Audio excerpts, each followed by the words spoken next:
Hello दोस्तों, आज मैं आपको एक्सप्लेन करने जा रही offering salt fees to master. Chapter की स्टार्टिंग में देखते हैं कि घड़ी में 12:24 हो रहे थे। लाइट चालू था। मोबाइल से आवाज आती है। वह उसके बॉस का होता है। वो बोलता है, जाओ यान, क्या तुम्हारा डिजाइन खत्म हुआ जो क्लाइंट को चाहिए? लड़की बोलती है, हाँ लगभग हो ही गया। फिर वो बेड पे लेट जाती है और बोलती है, फाइनली हो ही गया। यहाँ पर हमें बताया जाता है कि ये कहानी की फीमेल लीड लिन यान है, जो रिच लोगों के लिए काम करने वाली एक नॉर्मल लड़की है, या कहो मसीह। उसके केवल एक ही सपना होता है, एक नॉर्मल लाइफ, बिल्कुल एक नमकीन मछली की तरह। लिन यान दोनों हाथों को जोड़कर बोलती है, हे महान दयालु देवताओं, मैं 10 पाउंड वजन कम कर लूंगी। क्या तुम ओवर टाइम गायब कर सकते हो? फिर एक लाइट चमकती है। फिर वो सोचती है, लाखों सालों में मैंने ये नहीं सोचा था कि मेरी इच्छा इतनी जल्दी पूरी हो जाएगी। फिर हम देखते हैं कि वो दूसरे वर्ल्ड में आ जाती है। दूसरे वर्ल्ड में वो उसी पोज में खड़ी होती है। उसकी आंखें बंद होती है। वो बोलती है, यह क्या सचमुच हुआ है? फिर कोई आवाज लगाता है, टिंग्यान, मेरी शिष्य, अपनी आंखें खोलो। फिर वो अपनी आंखें खोल कर देखती है कि वो अलग ही दुनिया में आ गई है।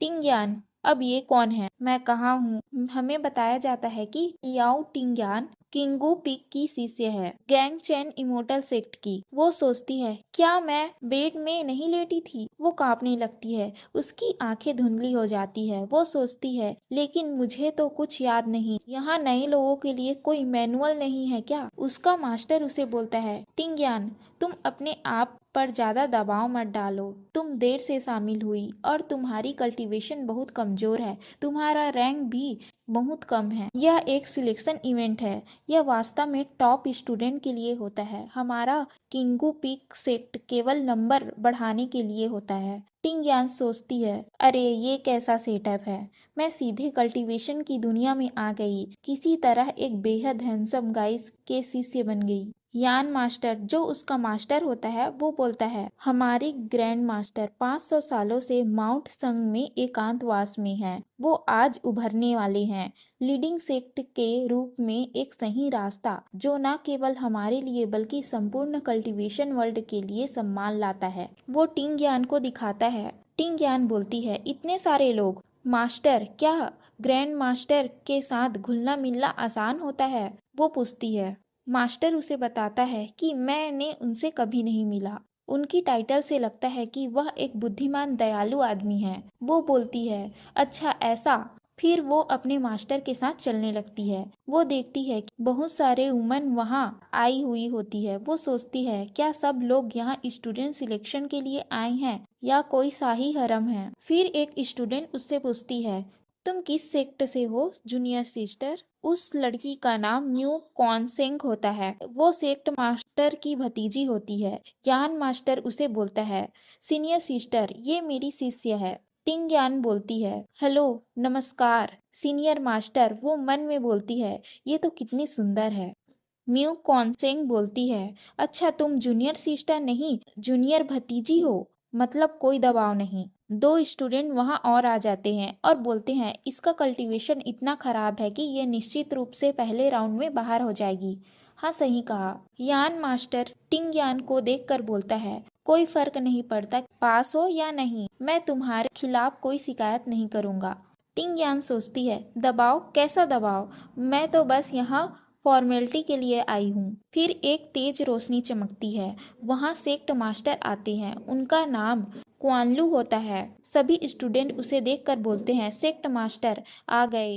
काफी वर्षों पहले वो भयानक डीमॉन आया था। तब केवल 4 जगह पर लॉर्ड आए थे, लेकिन आज कुछ लोगों का सिलेक्शन होगा, लेकिन सब दिखावा कर रहे हैं। सेक्ट मास्टर बोलता है, आज हम लोग केवल 100 शिष्यों का चयन करेंगे जो ग्रैंड मास्टर की सेवा करेंगे। फिर सेक्ट मास्टर और चारों लॉर्ड एक मैजिक करते हैं, जिससे सभी शिष्यों के चारों तरफ लाइट चमकने लगती है, साथ ही टिंग यान के भी। टिंग यान सोचती है, रुको, मुझे लगता है कि हम यहाँ सिर्फ एक्स्ट्रा हैं। आखिरकार मुझे क्यों चुना जा रहा है? ये तो बिल्कुल असंभव हो के भी संभव हो गया। फिर उन लोगों को टेलीपोर्ट कर दिया जाता है। टिंग यान बोलती है, अरे रुको, फिर हमें थ्री सेंट माउंटेन को दिखाया जाता है। टिंग यान सोचती है ये सच में कल्टीवेशन वर्ल्ड है, यहाँ एक मैजिक से कहीं भी टेलीपोर्ट किया जा सकता है। म्यू क्वेनसेंग बोलती है यह माउंटेन 100 सालों से बंद था, लेकिन अंदर से ये ऐसा दिखता है। फिर बाकी स्टूडेंट बोलने लगते हैं आप लोगों में से किसी को ये लगता है कि यह जगह डरावनी है? जरा रुको, मैं अपनी एनर्जी का इस्तेमाल नहीं कर सकती। एक स्टूडेंट बोलती है ये हो क्या रहा है? फिर एक शिष्य बोलती है ये फ्लावर तो सन मून प्लांटम ब्लूम है, ये यहाँ कैसे?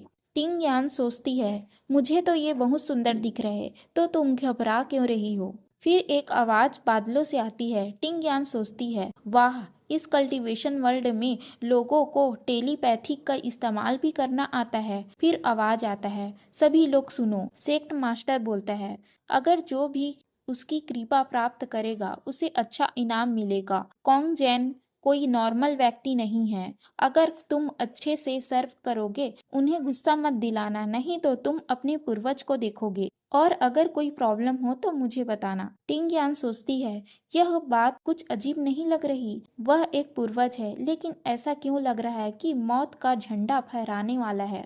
अगर ये पूर्वज इतना ही खतरनाक है तो उसे संभालने के लिए पावरफुल लोगों को नहीं भेजना चाहिए, इसके बजाय वुमेन के ग्रुप को क्यों भेजा गया है? सिलेक्शन है या मानव की बलि? फिर एक नीली रोशनी माउंटेन से आती है जो काफी पावरफुल होती है। टिंग यान सोचती है अरे मेरा खून बह रहा है। सेक्ट मास्टर सिर झुकाकर बोलता है सीनियर मास्टर प्लीज शांत हो जाइए। सब शिष्य झुक कर बोलते हैं। टिंग यान सोचती है रुको, क्या ये निश्चित ही जो सामने आने वाला है वो राइट पूर्वज है? डिमॉन तो नहीं है ना? सेक्ट मास्टर बोलता है 500 सालों में जब आप एकांतवास में चले गए थे उससे कुछ समय बाद ही हमारे मास्टर मर गए। उन्होंने आपके लिए एक लेटर छोड़ा है, आपको यह देने के लिए कहा है। वो सेक्ट मास्टर टेलीपोर्ट होकर माउंटेन के अंदर चला जाता है। म्यू क्वानसिंग और एक शिष्य बातें करने लगती है क्या हम सच में अंदर जाएंगे? हाँ क्यों नहीं, हमें मास्टर को सम्मान प्रकट करना है। टिंग यान सोचती है मुझे लगता है कि हमें नहीं जाना चाहिए। कुछ टाइम बाद सेक्ट मास्टर माउंटेन से बाहर आते हैं। उनका चेहरा सूजा हुआ होता है, मुंह से खून निकल रहा होता है। वो बोलता है मास्टर चाहते हैं कि सिर्फ फीमेल शिष्य ही उन्हें सर्व करे, मैं चलता हूँ। वो बादल में गायब हो जाते हैं। टिंग यान सोचती है मैं भी यहाँ से भागना चाहती हूँ। फिर एक सांप बाहर आता है, सब लोग उसे देखकर सांप सांप चिल्लाने लगते हैं। एक शिष्य बोलती है आदरणीय पूर्वज, हम शिष्य अपने मास्टर को अपना रिस्पेक्ट देने आए हैं। सेक्ट मास्टर ने हमें उन्हें सर्व करने के लिए भेजा है। सांप बोलता है मेरे साथ आओ। सांप उन सबको ले जाने लगता है। टिंग यान सोचती है रुको, अभी जो देखा क्या वो खून था? मुझे मत बताना कि सेक्ट मास्टर का खून था। मम्मी मैं घर जाना चाहती हूँ। फिर हम चेयर में बैठे पूर्वज को देखते हैं। पूर्वज बोलता है तुम लोग यहाँ आओ। सब लोग उसके सामने सिर झुकाते हैं। टिंग यान देखती है और सोचती है लाल मोती। वो पूर्वज के पैर की तरफ देखती है, यह इतना अशुभ क्यों लगता है? पूर्वज पास आता है और बोलता है तुम कितनी साहसी हो। फिर वह एक लड़की को मार देता है। टिंग यान देखकर डरते हुए बोलती है क्या हो रहा है?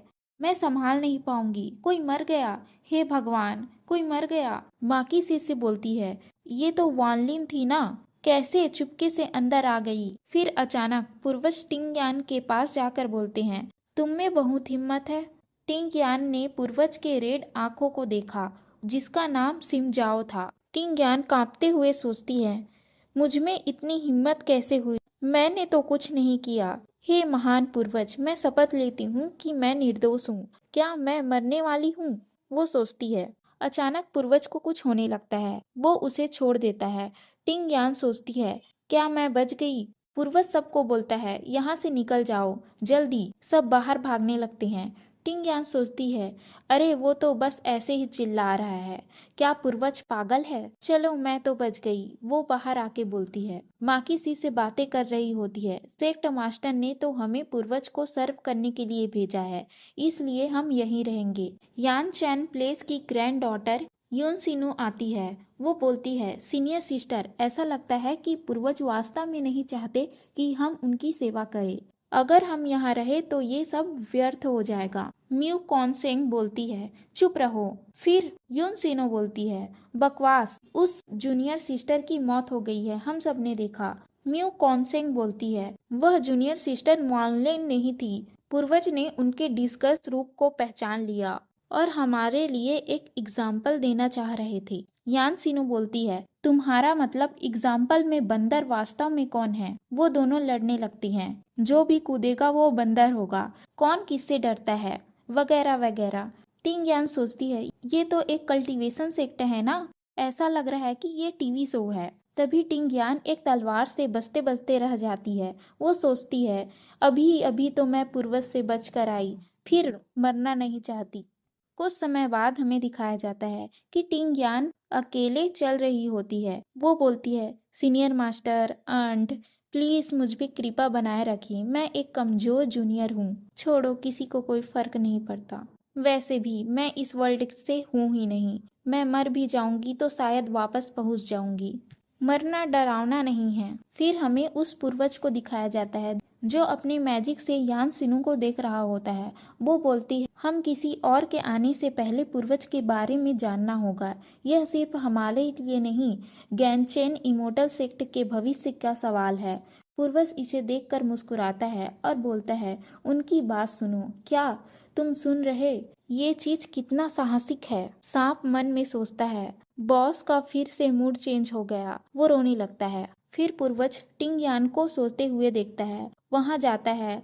फिर सांप बोलता है, ये कौन है जो बॉस के नाक के नीचे सो रहा है? टिंग यान वहां आराम से सो रही होती है। पूर्वज दिखता है, वहां एक बैम्बो कप का अधूरा ड्रिंक रखा हुआ होता है। पूर्वज, जिसका नाम सिमजाओ होता है, वो टिंग यान के पास जाकर बैठता है और बोलता है, अरे तुम तो वही हो ना, सब मरेंगे तो तुम भी मरोगी। वो टिंग यान का गला पकड़ लेता है और बोलता है, मुझे बताओ, गैंग चेन इमोर्टल सेक्ट के लोगों ने ही उसे भेजा था ना, या फिर उन्हें भनक भी नहीं थी? पूर्वज अपना हाथ हटाता है और बोलता है, फिर डिमॉन सेक्ट गैंगचेन सेक्ट के साथ जो भी कुछ करने की योजना बना रहा है। फिर वो सांप के एक स्कल को निकालता है और बोलता है, ईमानदारी से कहूँ, मैं गैंगचेंग सेक्ट को डिमॉन से भी अधिक जलते हुए देखना चाहता हूँ।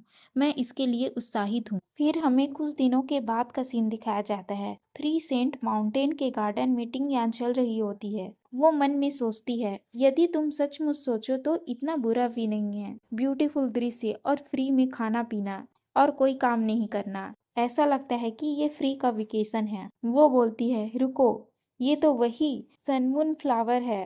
इसके पेटल और लीफ रात में कितने सुंदर दिखाई दे रहे हैं। टिंग यान को कुछ आवाज सुनाई पड़ती है। वो झाड़ियों के पीछे देखती है कि एक लड़की उन फूलों को तोड़ रही होती है। वो बोलती है, अरे रुको, इसे तुम क्यों तोड़ रही हो?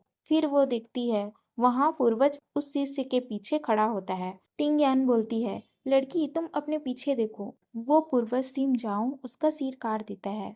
यह सब टिंग यान देख कर डर जाती है। वो सोचती है, अगर मैं नहीं हिली तो मुझे नहीं देख पाएगा। फिर हमें उस सांप को दिखाया जाता है। वो टिंग यान को देखकर सोच रहा होता है, ये तो अब तक सो रही है, इतना लापरवाह लड़की, क्या ये बेहोश हो गई है? सांप उसके पास जाकर दिखता है। टिंग यान उसे पकड़ लेती है और बोलती है, बड़े बच्चे, खिलवाड़ बंद करो। टिंग यान सपने में उसे एक डॉग समझ रही थी। टिंग यान नींद में फिर बोलती है, मेरे बड़े बच्चे, बाल झड़ गए हैं क्या? अजीब लग रहा है। फिर वो धीरे से आंखें खोलती है और चिल्लाती है, सांप! वो सांप को बोलती है, सांप भाई, यहाँ तो 100 लोग हैं। अगर आप रोज एक को भी खाए तो 3 महीने से ज्यादा चलेगा, लेकिन 3 लोगों को एक दिन में खाना भूख खत्म कर देगा। सांप बाम्बो ट्यूब की तरफ इशारा करता है। टिंग यान को एक आइडिया आता है, अच्छा ये बाम्बो ट्यूब को मांग रहा है। सांप सिर हिलाता है। टिंग यान बोलती है, अरे ये तो मुझे अपने स्टोरेज पाउच से मिला, एक दुर्लभ बांस से बना है। ये हमेशा स्वीट बाम्बो नेक्टर से भरा होता है। सांप ये सब देखकर एक्साइटेड होकर सुन रहा होता है। टिंग यान उसे एक ड्रिंक देती है। टिंग यान उसे देखकर सोचती है, ये तो सांप से ज्यादा डॉग लग रहा है। वो सोचती है, ये सांप पूर्वज ने पाला है तो कोई आश्चर्य नहीं, वो पूर्वज है। सांप उस ड्रिंक को पूरा पी लेता है और सोचता है, मुझे और चाहिए। इसी के साथ हमारा चैप्टर एंड होता है। ऐसी ही नई वीडियो देखने के लिए चैनल को सब्सक्राइब कीजिए। Thank you for watching.